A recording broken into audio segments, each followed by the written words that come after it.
अब वक्त हो गया है देश और दुनिया की उन तमाम खबरों का जो आज पूरे दिन सुर्खियों में रही। हम आपको दिखाएंगे वो स्पेशल रिपोर्ट जिसमें होंगी देश और दुनिया की तमाम बड़ी खबरें।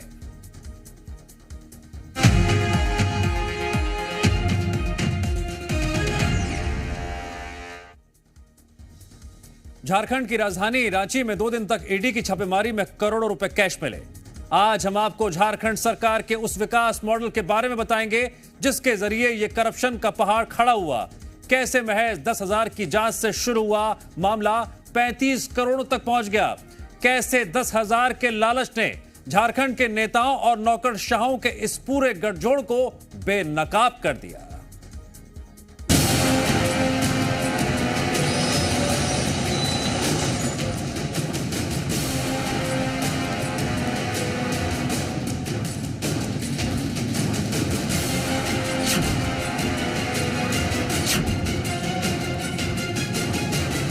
कमरे के फर्श पर पड़ी 500-500 के नोटों की ये गड्डियां जिसने भी देखी उसकी आंखें फटी की फटी रह गई। कोई भी नौकरी पेशा ईमानदार शख्स काले धन के इस पहाड़ को देखकर देश के करप्ट सिस्टम को कोस रहा होगा, क्योंकि प्राइवेट हो या सरकारी किसी भी विभाग में कोई भी कर्मचारी जिंदगी भर की नौकरी में इतने नोट नहीं देख पाएगा। मगर झारखंड में करप्शन के कुएं से इतना काला धन निकला कि अब सभी के मन में यही सवाल है कि आखिर इतने कैश का क्या होगा। दरअसल झारखंड सरकार के मंत्री आलमगीर के पीए संजीव लाल और उनके नौकर के पास से मिला 35 करोड़ कैश अब ईडी के लिए भी मुसीबत बन गया है। ईडी के सामने ये मुश्किल है कि 12 बक्सों में भरकर जो कैश वो अपने दफ्तर ले गई वो उसे कहां रखे, उसका क्या करे। जितनी मुश्किल ईडी की है उससे कहीं ज्यादा मंत्री आलमगीर के लिए हो गई है। सियासी गलियारों में कल से खबर चल रही है कि मंत्री आलमगीर को झारखंड के चंपई सरकार कैबिनेट से बाहर कर सकती है, क्योंकि करप्शन के आरोपों से घिरे आलमगीर के कारण सूबे की चंपई सरकार बैकफुट पर आ गई है। इस बीच काले धन के कैश लोक पर बेहद हैरान करने वाला खुलासा हुआ। बताया जा रहा है कि जहांगीर आलम के घर से मिले 35 करोड़ कैश का कनेक्शन 10,000 के कमीशन से जुड़ा है। जी हां, महज टेंडर के बदले कमीशन का ये गोरख धंधा शायद यूं ही जारी रहता अगर एक जूनियर इंजीनियर ने लालच नहीं किया होता। दरअसल 14 नवंबर 2019 को एंटी करप्शन ब्रांच ने झारखंड के ग्रामीण विभाग के एक जूनियर इंजीनियर को 10,000 की रिश्वत लेते हुए पकड़ा था। ये पैसे एक टेंडर का बिल पास करने के एवज में रिश्वत के तौर पर मांगा गया था। एंटी करप्शन की टीम ने जूनियर इंजीनियर को गिरफ्तार कर उसे घर में रेड मारी। घर की पहली मंजिल पर आलोक रंजन नाम का शख्स किराए पर रहता था। उसके कमरे में एंटी करप्शन ब्रांच को 2 करोड़ 67 लाख रुपए मिले। पूछताछ में पता चला कि आलोक रंजन ग्रामीण विभाग में इंजीनियर वीरेंद्र कुमार का भाई है और कमरे से बरामद करोड़ों रुपए वीरेंद्र कुमार के ही हैं। आपको बता दें कि वीरेंद्र राम वही शख्स है जिसका कनेक्शन आलमगीर के सचिव संजीव लाल और उसके नौकर जहांगीर के घर मिले 35 करोड़ रुपए से जुड़ा था। वीरेंद्र राम पर ग्रामीण इलाकों में सड़क निर्माण के टेंडर के बदले कमीशन लेने और उसे अफसरों से लेकर नेताओं तक बांटने का आरोप था, जिसकी जांच करते करते ईडी की टीम संजीव लाल और जहांगीर तक पहुंची, जहां से नोटों के इस खादान का पता चला और कमीशन के रैकेट के पूरे सिंडिकेट का खुलासा हुआ। रांची से तनय खंडेलवाल और दिल्ली से प्रमोद शर्मा के साथ ब्यूरो रिपोर्ट जी मीडिया। कल रात एक खबर आई कि मायावती के भतीजे आकाश आनंद को नेशनल कोऑर्डिनेटर और उत्तराधिकारी के पद से हटा दिया गया। यह खबर आई तो बीएसपी के समर्थक भी सन्न रह गए। लोगों को समझ में नहीं आया। बीएसपी का जो युवा नेता रैलियों में भीड़ जुटा रहा था, जिसे सुनने के लिए बीएसपी समर्थकों का हुजूम उमड़ रहा था, आखिर उसको क्यों हटा दिया? आरोप लगे दबाव में मायावती ने ऐसा किया। ऐसे में बड़ा सवाल है, आकाश की उड़ान को थामने वाला कप्तान कौन है और इस खबर में कितनी सच्चाई है?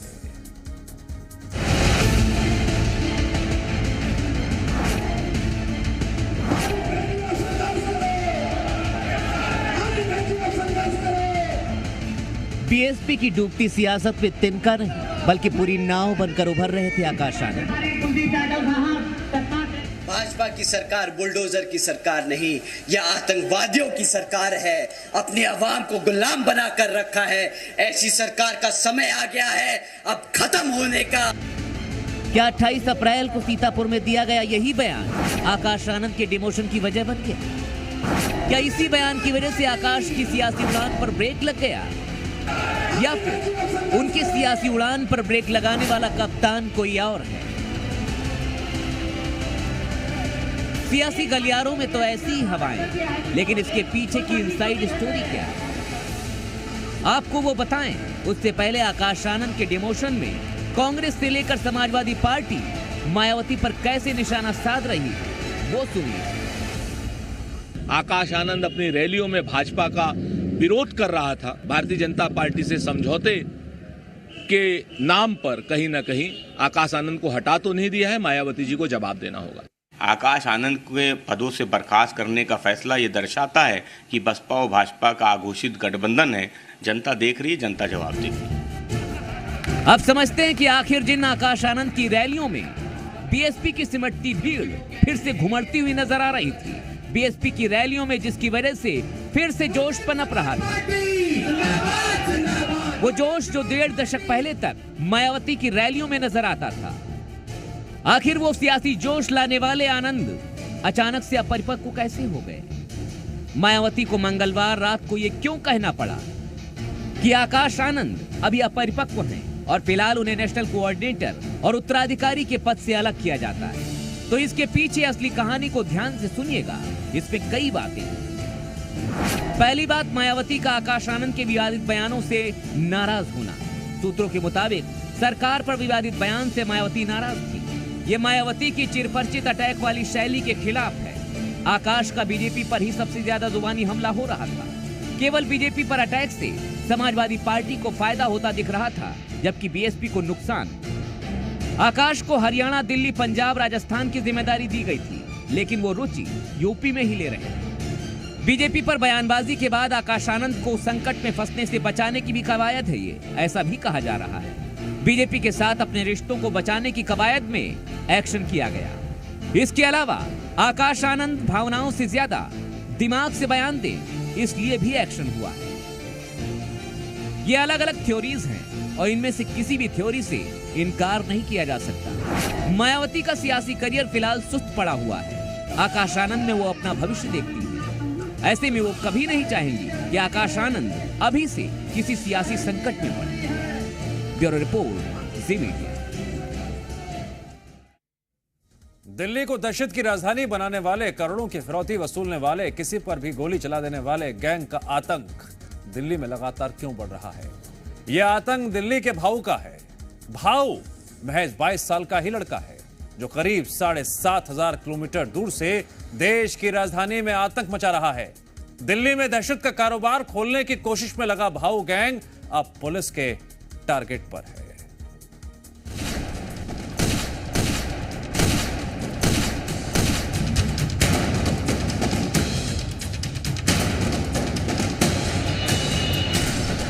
आए दिन दिल्ली को खौफ में लाने वाले गैंगस्टर इन दिनों दहशत की नई नई तस्वीरें दिखा रहे हैं। पुलिस लगातार इनका गैंग तोड़ने में लगी है। इन तक पहुंचने के लिए इंटरपोल की भी मदद ली जा रही है। ये तस्वीरें अब से कुछ दिन पहले की हैं। दिल्ली वालों को आज भी तस्वीरें याद हैं, जब तिलक नगर के कार शोरूम में एक के बाद एक 20 राउंड गोलियां चली और दिल्ली थर्रा उठी थी। फायरिंग करने वाले लड़के बेखौफ दिख रहे थे। इनकी दबंगई इतनी थी कि जाते जाते एक पर्ची भी इन्होंने छोड़ी थी, जिस पर लिखा था नवीन बाली, भाऊ गिरोह, नीरज, फरीदपुर। फिलहाल पुलिस ने एक आरोपी को धर दबोचा है। यह आरोपी 4 दिन की पुलिस कस्टडी में पहुंच भी चुका है। आपको बता दें कि फायरिंग की घटना के बाद शोरूम के मालिक को रंगदारी मांगने का कॉल आया। दिल्ली पुलिस को इस मामले में भाऊ गैंग के ऊपर शक है। स्पेशलाइज्ड टीम्स को इस पर केस पे आगे काम करने के लिए लगा दिया गया। जब वो डिटेल्स कंफर्म हो जाएंगे उसके बाद आप लोगों से पर्ची भी उस वाले एंगल पे भी काम करा जा रहा है। तकरीबन 2 या 3 लोग थे, लेकिन अभी उसकी पुष्टि एक प्रॉपर इन्वेस्टिगेशन के बाद ही होगी। इस घटना से आप अंदाजा लगा सकते हैं कि इनके इरादे कितने खौफनाक हो सकते हैं। अब आपको बताते हैं कि दहशत का गिरोह चलाने वाला शख्स है कौन। यह है 22 साल का लड़का हिमांशु। माना जा रहा है कि यही दुबला पतला लड़का भाऊ गिरोह का सरगना है। फिलहाल इसका ठिकाना पुर्तगाल है। लॉरेंस बिश्नोई और गोल्डी बरार के बाद हिमांशु उर्फ भाऊ क्राइम की दुनिया में एक बड़ा नाम उभर कर सामने आ रहा है। दिल्ली पुलिस के सूत्रों की माने तो पिछले दिनों तिलक नगर के इस शोरूम में जो फायरिंग की घटना घटी उसे हिमांशु के गुर्गों ने अंजाम तक पहुंचाया। पुलिस के मुताबिक कार शोरूम में फायरिंग की घटना जबरन पैसों की वसूली का मामला है। इसी वारदात के सिलसिले में पुलिस ने तिहाड़ जेल में बंद कुख्यात गैंगस्टरों नीरज बवाना और नवीन बाली से भी पूछताछ की है। पुलिस के मुताबिक शूटर्स हिमांशु उर्फ भाऊ इन्हीं गैंग से जुड़े हैं। भाऊ खुद भी बवाना बाली बम्बिहा गैंग का हिस्सा है। भाऊ फिलहाल पुर्तगाल से अपना सिंडिकेट चला रहा है। उस पर रोहतक में 10, झज्जर में 7 और दिल्ली में 1 मामला दर्ज है।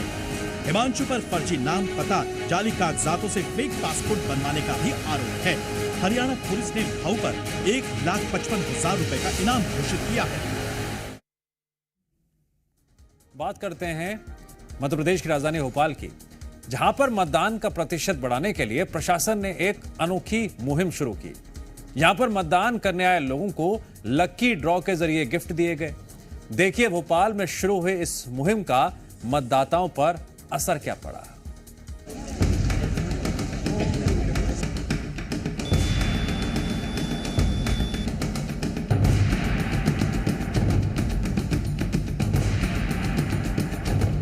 वोट देने आए, डिनर सेट लेकर जाए।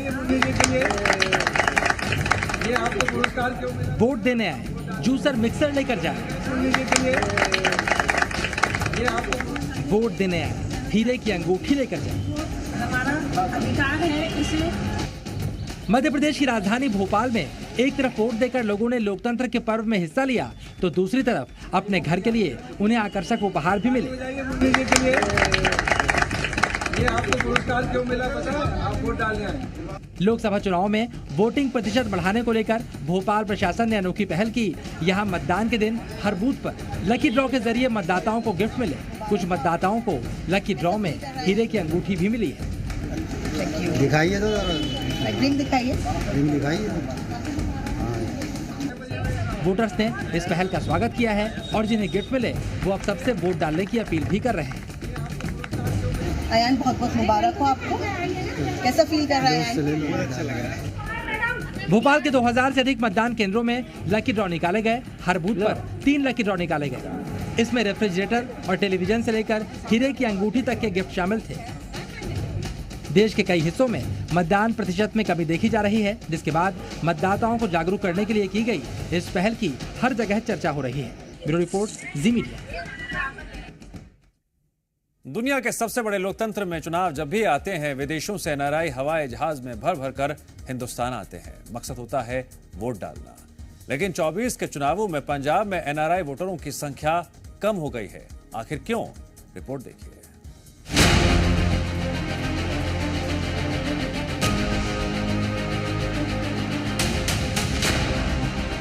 भारत में ही नहीं, विदेशों में भी लोकसभा चुनाव की काफी चर्चा है। हिंदुस्तान में रह रहे वोटरों को वोट डालने के लिए जितनी उत्सुकता होती है, दुनिया के अलग अलग देशों में बसे एनआरआईज में भी वोट डालने की दिलचस्पी उतनी ही होती।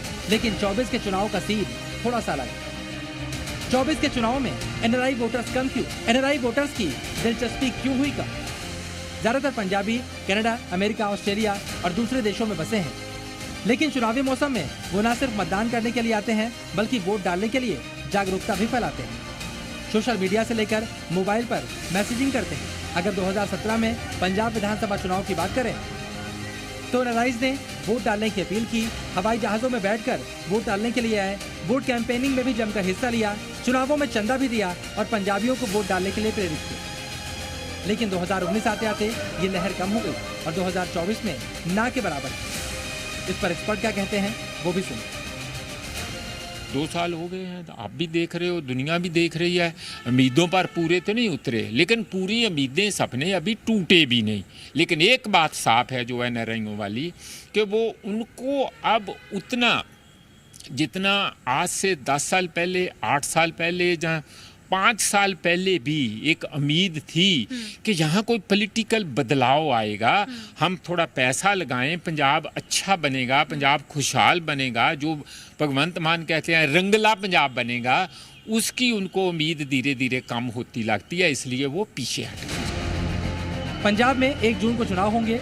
राज्य की जनता जहां अपना वोट इस्तेमाल करती है, वहां एनआरआई भी चुनाव में अहम भूमिका निभाते हैं।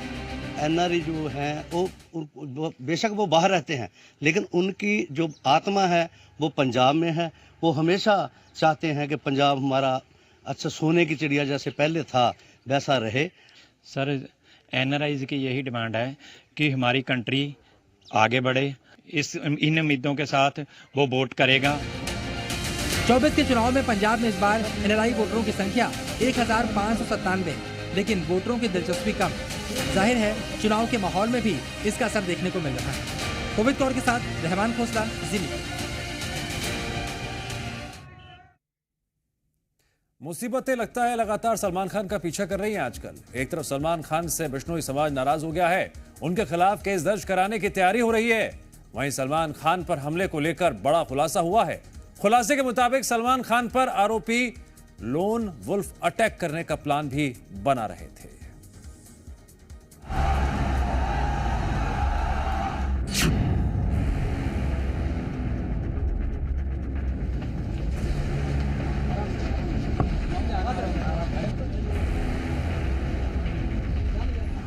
बॉलीवुड स्टार सलमान खान एक बार फिर फिल्मों के बजाय बिश्नोई समाज को लेकर चर्चा में आ गए हैं। जहां फायरिंग को लेकर आरोपी मोहम्मद रफीक पर बड़ा खुलासा हुआ है, वहीं बिश्नोई समाज के चलते सलमान खान की मुसीबत बढ़ सकती है। दरअसल बिश्नोई समाज सलमान खान से बेहद नाराज है। बिश्नोई समाज ने उनके खिलाफ केस दर्ज करवाने की धमकी दी है। बिश्नोई समाज सलमान खान के घर हुई फायरिंग केस में आरोपी अनुज थापन की मौत के लिए जिम्मेदार मानते हैं। आपको बता दें कि अनुज थापन की मौत पुलिस कस्टडी में हुई थी। जानकारी के मुताबिक आरोपी अनुज ने पुलिस कस्टडी में ही आत्महत्या कर ली थी, जबकि बिश्नोई समाज का आरोप है कि अनुज की हत्या की गई।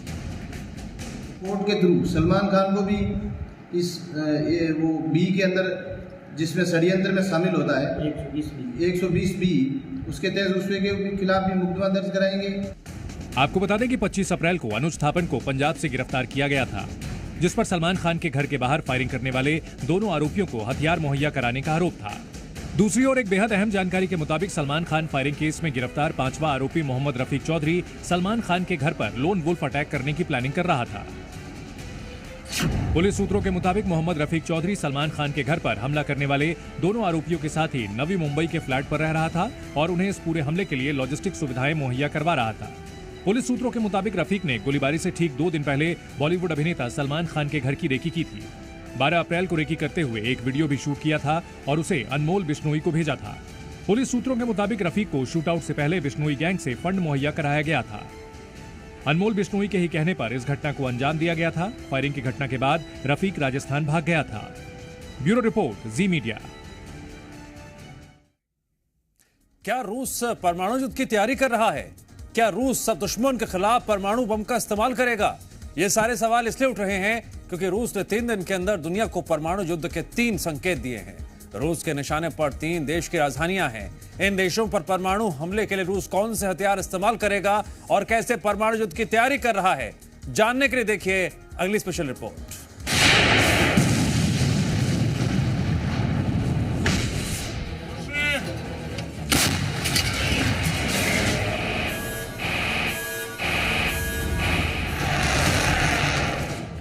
मिसाइल तैयार है,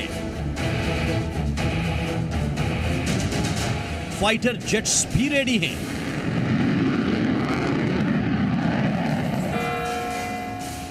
बस ऑर्डर का इंतजार और वॉशिंगटन, लंदन और पेरिस पर गिरेगा परमाणु बम।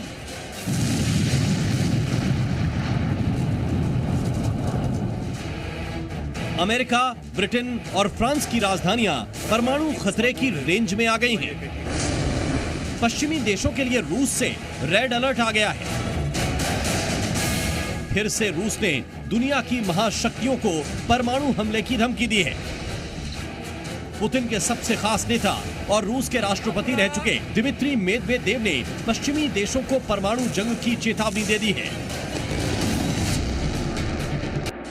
अगर किसी देश ने यूक्रेन में सेना भेजने की कोशिश की तो ये रूस से सीधी जंग होगी, जिसका जवाब रूस देगा।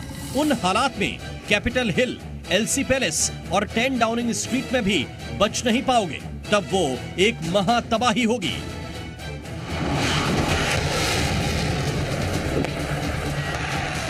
दिमित्री मेदवेदेव ने जब ये बयान दिया, ठीक उसी वक्त रूस का मित्र देश और पड़ोसी बेलारूस अपनी सेना से परमाणु हथियारों का युद्ध अभ्यास करवा रहा था। बेलारूस वो देश है जहां रूस के परमाणु हथियार पहले से तैनात हैं।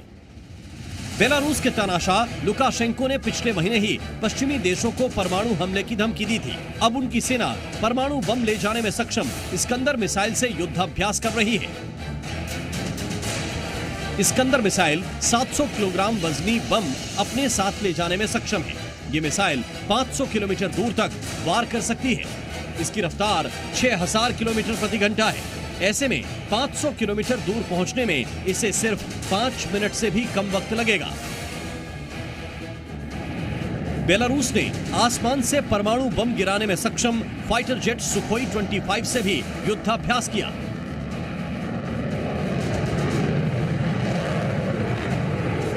С перебазированием технического состава мы приступим к вопросам отработки и подготовки к применению нестратегического ядерного оружия. Пока на данный момент. मंगलवार को ही व्लादिमीर पुतिन ने 5वीं बार रूस के राष्ट्रपति पद की शपथ ली। शपथ लेने से पहले उन्होंने भी अपनी सेना को परमाणु हथियारों के साथ युद्धाभ्यास की मंजूरी दे दी है। безопасность и целостность गसूдарства। मतलब अगले कुछ दिन के अंदर रूस की सेना भी परमाणु हथियारों के साथ युद्धाभ्यास करती दिखेगी। ब्यूरो रिपोर्ट, जी मीडिया। खबरों से रहिए अपडेट और देखते रहिए जी मध्य प्रदेश छत्तीसगढ़।